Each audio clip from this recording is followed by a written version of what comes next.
So what I've built is a fixed-wing endurance UAV, an unmanned aerial vehicle, which is capable of flying with its really powerful battery for around 6 hours. What's currently on the market isn't able to fly for nearly as long. Current UAVs can fly for between 90 and 120 minutes, whereas my drone is capable of up to 6 hours. Mine is also far cheaper than anything else on the market. I've got a unique battery that I've built myself, which has really high energy density, which means that it's lightweight yet packs a lot of energy.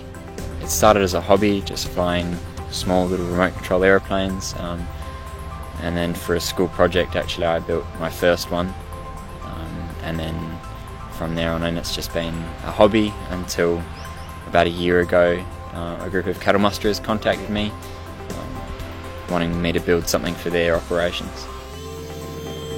I think it could be used in farming applications, maybe cattle mustering or monitoring crops.